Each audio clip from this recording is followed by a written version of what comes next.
Hello everyone, good to have you here. I'm the Last Mixer and welcome back to the channel for something new I thought I would do for Primal Carnage Extinction.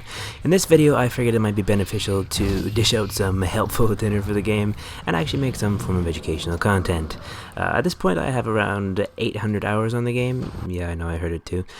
So I think I have somewhat of an idea what I'm talking about, hopefully. Obviously, first and foremost, remember to have fun and don't be a prick to online peeps. You know, if you're getting frustrated, just take a break, okay?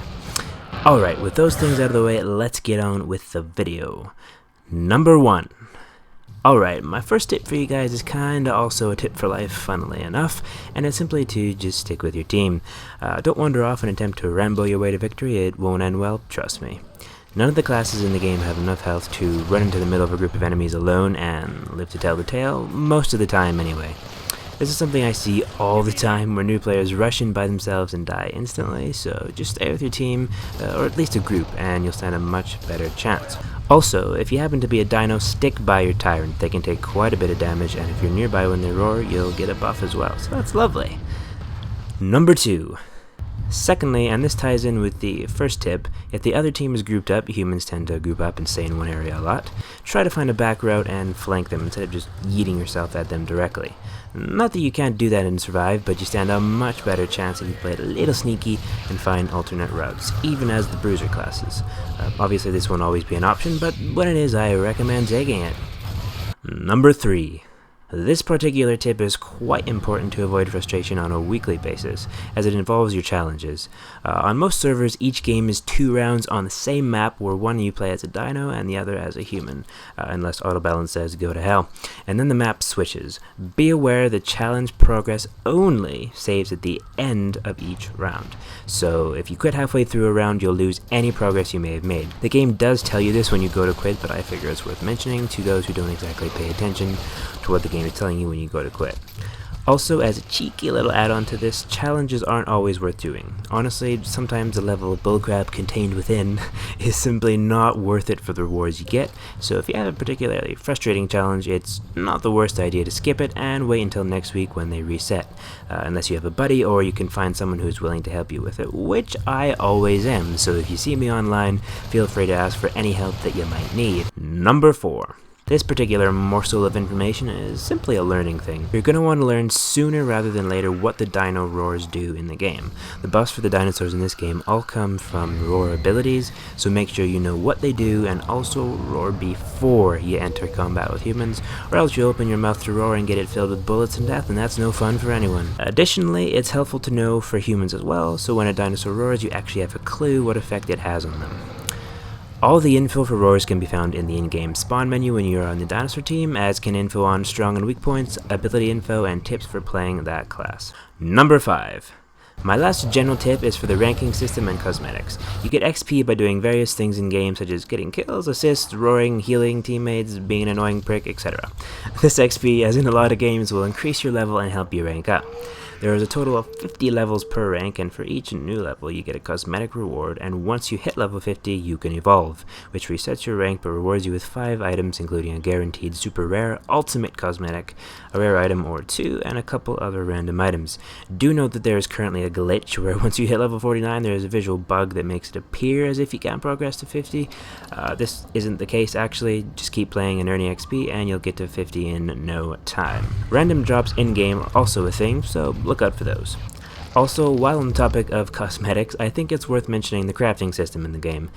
My advice to you is just don't bother. How the system works is that a certain amount of dino or human items, depending on which side you're crafting for, will combine to make one item of the next rarity tier, so 10 common, 1 uncommon, 15 equal rare, etc.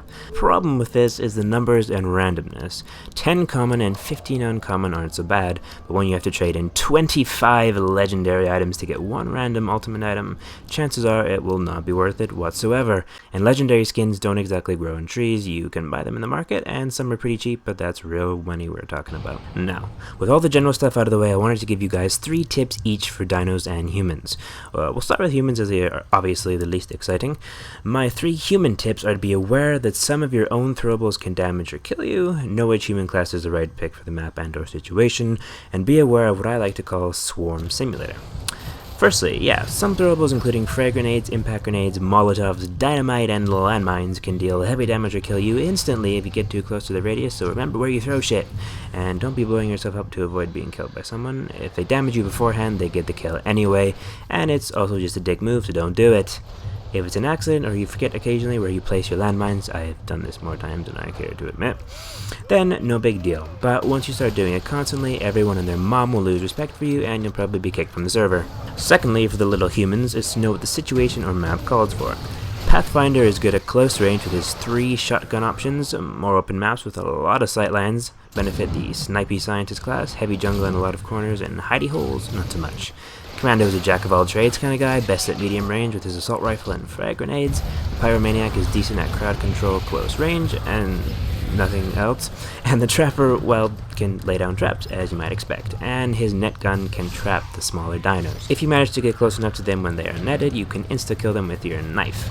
He can also net a tyrant's mouth to prevent them from biting, which effectively eliminates their one-hit kill ability for a short time, and he can completely screw over the Ceratosaurus with a net as well.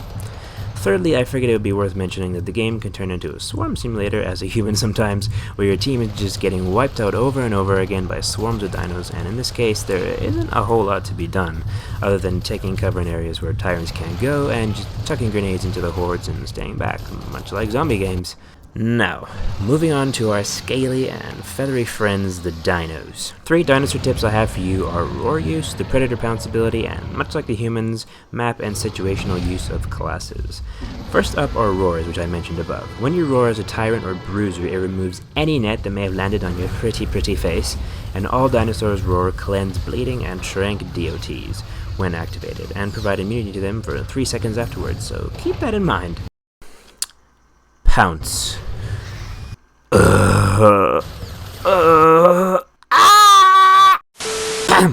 Yeah, so Pounce is a pile of rotten ball sacks. You see, the 2 predator classes, Novoraptor and Novoraptor, have a Pounce ability activated by right-clicking. Unfortunately, it's worse than useless against any more than one human on their own, and even then the hit detection will sometimes just take a vacation, and you'll bounce off your target like a sugared-up 5-year-old in a bouncy castle. So, moral of the story, don't use Pounce. Ever. Just don't do it. If a human is alone, sure, you can try it, I guess, but other than that, no.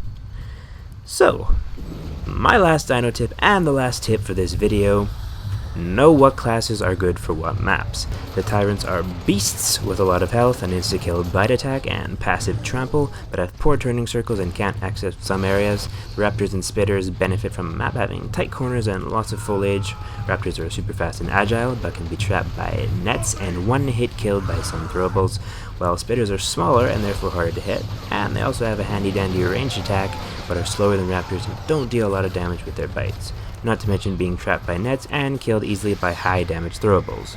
The flyers benefit from lots of tall cover such as big rocks or trees, and are fast in flight, but they have a steep learning curve and usually need insta-kill zones to really shine, such as huge bodies of water or cliffs.